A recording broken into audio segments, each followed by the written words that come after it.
Hello students, welcome to COM 525. We're in week 5 and this week we'll have an overview of media effects. You'll see that a number of the chapters required in the weekly reading this week's deals with more of general information in media effects, so I'm going to give a broad overview of what to expect with that.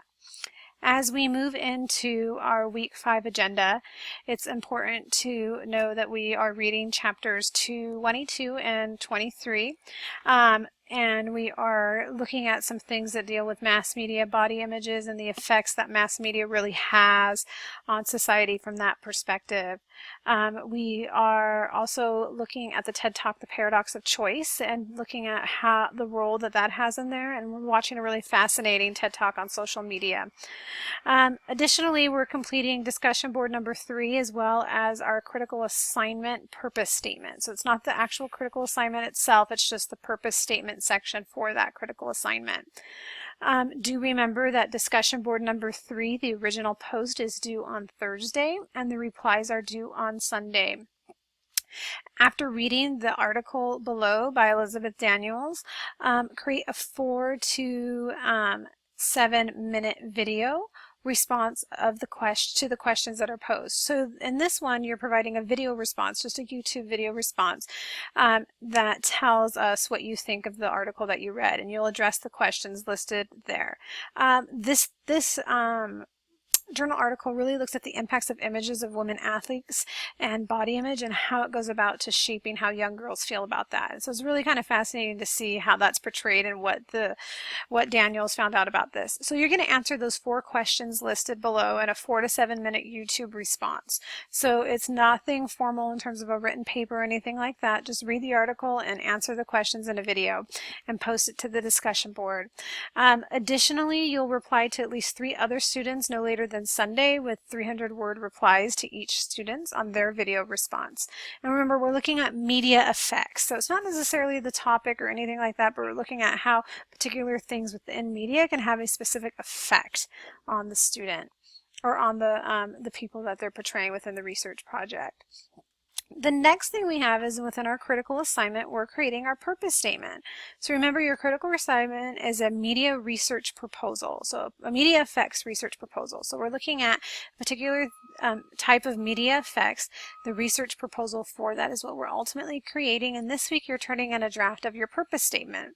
A purpose statement is listed within or situated within your introduction of a research proposal, and what you'll be doing in this assignment is writing a purpose statement that tells me in about 2 to 3 sentences the clear purpose for your proposal along with your topic.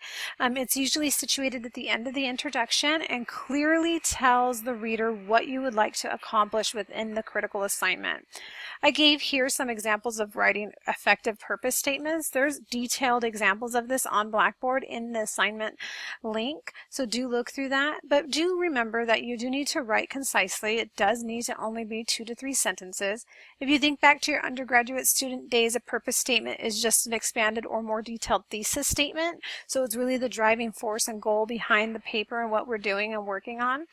Make sure that you're clear, you're not vague. Some common introductory phrases for purpose statements say that the purpose of this paper is to, or it is the intent of this research to examine, things like that. So clearly write it within a couple of sentences for me to be able to articulate and see what you plan on looking at within this proposal. As we look through media effects, one really important aspect of it that I wanted to review that I feel like we haven't reviewed too detailedly yet is looking at the SMR model, or now it's referred to, Shannon and Weaver refer to it as the SEMDR model. Really what it is a source message receiver model. And what we'll find is that most media effects scholars really tried to achieve or utilize or determine if a 2-step flow communication model is utilized within media effects research. So 2-step flow would mean that communication is flowing back and forth within 2 steps, sender to receiver, receiver to sender. And so if you see here in the top graphic I have where it has source, encoding, message, decoding, receiver, that's a standard model we use in sending messages from a mass communication perspective. We have a source, we encode the message, so we create the message for whatever outlet we're sending it to, Twitter, Instagram, a news outlet, a television show, whatever it may be, we encode it so it's appropriately written and developed and disseminated for that particular environment. The message is sent, it's decoded, so it's ingrained and taken, and the receiver internalizes it, and it usually stops there. In a two-step flow, it goes back and forth. And I eliminated the encoding and decoding sections just for the sake of space, but you have your source, message, receiver, and then feedback is generated. This receiver becomes the source, and it sends the message back to the receiver, which was the original source. So it's just the cycle flowing back and forth with one another. And so what you can see here is that it's really just coming full circle. Source, message, receiver, going back. And it's showing how this is a continual thing. I just pulled it out for you here to show that it goes back and forth, but it shows the continual effects of that particular thing. We find that two-step flow communication system does rely on feedback.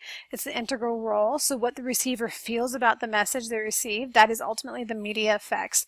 How the receiver received the information. The feedback they give shows you the effects of the said media. Then the two-step flow is where really in a two-step flow system, ideas tend to flow from mass media to opinion leader, and from them to the wider population. So it goes mass media, opinion maker, so on and so forth when we get into those particular things. So looking at that, it's important to keep that in mind. Do we have a source, a message, receiver? Is feedback generated and sent back? How is it that doing that? That feedback is the media effects, and we're considering what effect does that have on the original receiver, and how are they sending that back to the source? As we look through that, it's important to keep in mind. Let me close this. There we go. As we look through, it's important to keep in mind that we're reading chapter 22 and 23. We're watching the videos posted. We're going through our discussion board that's due on Thursday and Sunday, and then we're creating a purpose statement for our critical assignment. If you have any particular questions, please let me know. I'm more than willing to sit down and chat with you if need be. I pray that you all have a blessed week, and I really do look forward to interacting with you this week. God bless.